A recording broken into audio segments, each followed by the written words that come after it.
Halo teman-teman, berjumpa lagi dengan saya, Junita Amalia. Pada kesempatan ini kita akan melanjutkan pembahasan soal tes seleksi kemampuan dasar, khususnya tes wawasan kebangsaan atau TWK. Soal yang pertama.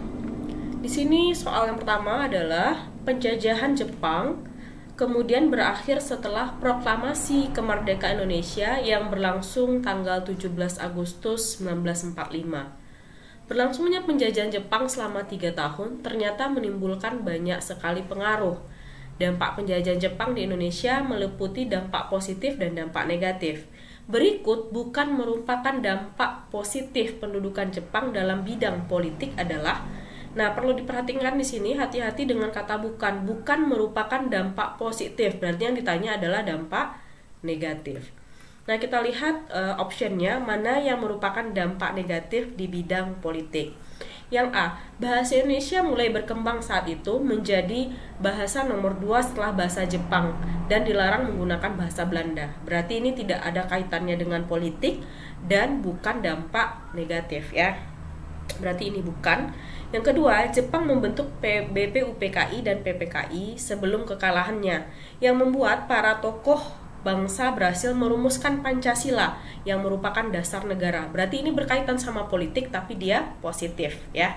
Ini positif sehingga dia tidak termasuk. Yang ditanya soal adalah yang berdampak negatif. Yang C, semangat anti Belanda saat penjajahan Jepang meningkat sebab Jepang sangat mendukung sikap dan menimbulkan rasa nasionalisme yang berkembang pesat. Ini juga dampak positif. Yang D, membuka pintu bagi para tokoh untuk memanfaatkan tokoh penting Jepang bagi proklamasi kemerdekaan Indonesia. Berarti ini juga dampak positif. Yang E, Jepang melarang kegiatan yang berbau politik dengan membubarkan organisasi-organisasi politik yang sudah ada dan melarang adanya perkumpulan dan orang-orang yang mengadakan perkumpulan tanpa sepengetahuan Jepang. Berarti ini yang berkaitan dengan politik. Maka jawabannya adalah E. Selanjutnya, kemajuan teknologi merupakan tantangan di depan yang perlu kita song-song bersama. Telekomunikasi yang serba cepat saat ini merupakan tantangan bagi seluruh bangsa Indonesia. Dunia internasional telah menggunakan transaksi non-tunai dalam melakukan transaksi jual-beli. Kedepan, kita tentu akan merasakan hal yang sama. Upaya bela negara manakah yang tepat disesuaikan dengan kepribadian bangsa Indonesia. A. Telekomunikasi kita lakukan dalam rangka kemudahan untuk terus menerus belanja sebanyak-banyaknya. Nah, belanja sebanyak-banyak ini bukan dampak yang positif ya, berarti yang A tidak. Yang B, transaksi uang digital tidak nyaman, lebih tidak nyaman karena berupa angka. Nah, tadi kan kita diminta untuk menyesuaikan diri dengan tantangan yang ada ke depan ya. Berarti kalau kita tidak nyaman berarti belum bisa menyesuaikan diri ya. Yang C, kemajuan teknologi berdampingan dengan kemajuan ekonomi. Salah satunya adalah transaksi non tunai. Kita gunakan namun tidak menyampingkan budaya. Maka di sini kata kuncinya kita gunakan namun tidak menyampingkan budaya. Ya, berarti itu salah satu bentuk bela negara yang bisa kita lakukan. Yang D, belanja sepuasnya, belanja lebih puas dan nyaman dengan komunikasi teknologi, tambah lagi adanya non tunai maka lebih mudah kita pandang karena tidak berupa fisik dan nominal saja. Ini kurang berkaitan ya dengan bela negara. Di sini ada kata tak menyampingkan budaya, inilah bentuk bela negaranya. Yang E, tidak cocok dengan bangsa Indonesia, berarti ini juga tidak bisa menyesuaikan diri dengan tantangan. Berarti yang paling tepat adalah yang C. Kita lihat soal berikutnya. Nasionalisme Indonesia dalam perkembangan mencapai titik puncak setelah Perang Dunia II adalah dengan diproklamasikannya kemerdekaan Indonesia. Berarti bahwa pembentukan nasional Indonesia berlangsung melalui proses sejarah yang panjang. Dalam perjuangan melawan Belanda, kaum pergerakan nasional memiliki cara baru. Nah, cara baru itu dengan cara apa? Itu yang ditanyakan soalnya. Nah, cara baru itu yang disebut dengan membentuk organisasi-organisasi, yang mana kita sebut sebagai organisasi modern. Selanjutnya, soal nomor 4, kondisi dinamik bangsa meliputi segenap aspek kehidupan nasional yang terintegrasi berkaitan dengan keuletan dan ketangguhan yang mengandung kemampuan mengembangkan kekuatan nasional dalam menghadapi dan mengatasi segala tantangan, ancaman, hambatan, dan gangguan, baik yang datang dari luar maupun dalam negeri, yang berlangsung maupun tidak langsung untuk menjamin identitas, integritas, kelangsungan hidup bangsa dan negara, serta perjuangan mencapai tujuan nasional. Hal-hal ini meliputi makna dari, ini adalah makna dari ketahanan nasional. Jadi kondisi yang dinamik bangsa berkaitan dengan hal-hal ini disebut sebagai ketahanan nasional. Selanjutnya, tumbuhnya motivasi keikutsertaan warga negara dalam upaya bela negara ditentukan oleh berbagai macam faktor kecuali. Berarti kecuali adalah yang bukan. A. Latar belakang sejarah Indonesia, iya. Memperoleh kehormatan, tidak. Kondisi demografis, iya. Keadaan potensi sumber daya alam, iya. Perkembangan ilmu pengetahuan dan teknologi, iya. Berarti yang bukan merupakan motivasi keikutsertaan bela negara adalah untuk memperoleh kehormatan Republik Indonesia. Selanjutnya, pada masa pandemi, Rina dan teman-teman sibuk menggagas gerakan dapur balita dan dapur lansia di desanya.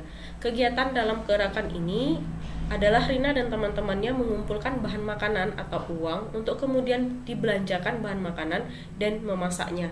Makanan tersebut kemudian dibagikan kepada balita dan warga lansia agar pemenuhan gizi tetap terjaga selama COVID-19. Sikap yang dilakukan Rina dan teman-teman sesuai dengan pengamalan sila, yaitu sila ke. Nah, kita perlu ingat lagi, apa sila pertama?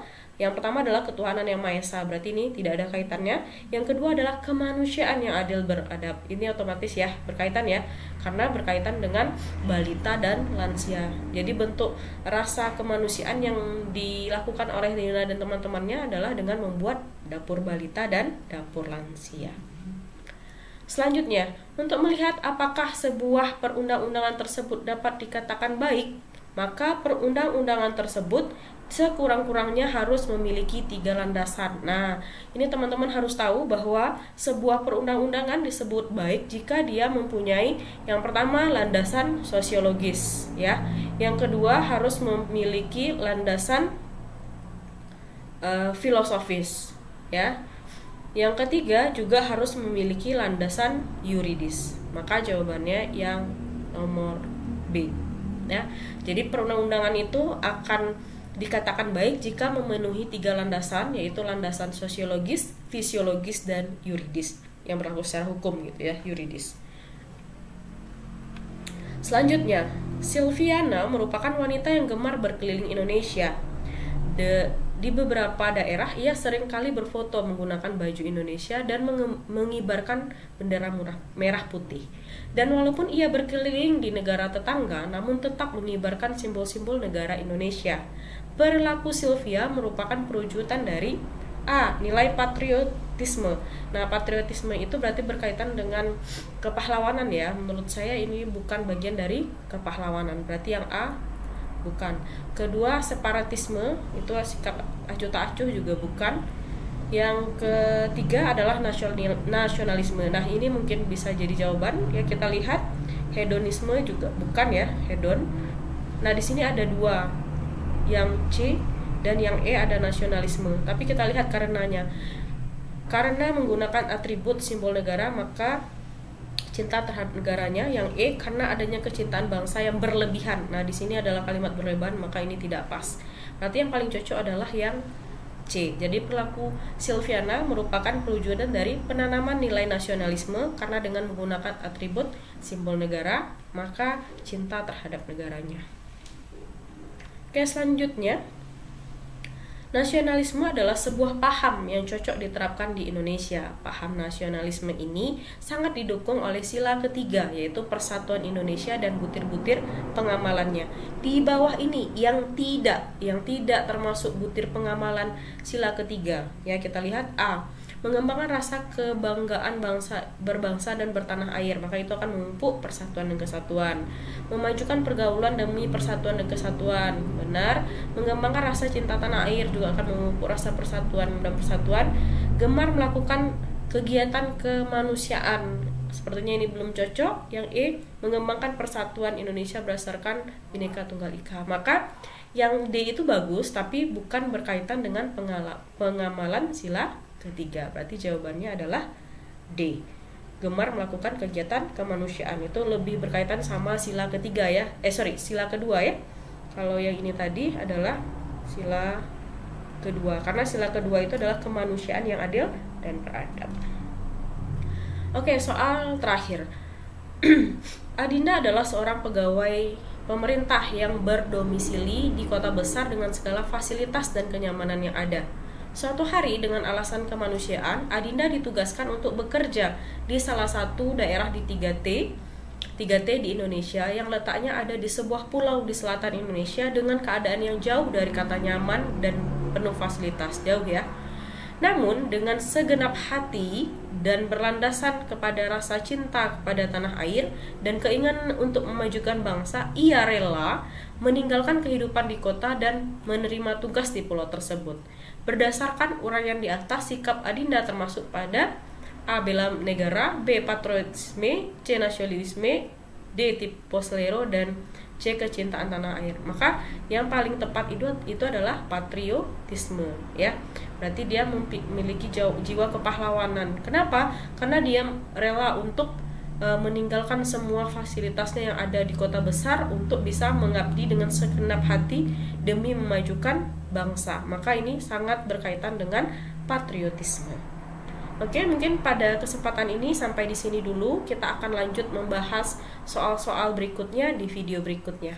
Jangan lupa subscribe ya. Sampai jumpa di video berikutnya. Terima kasih.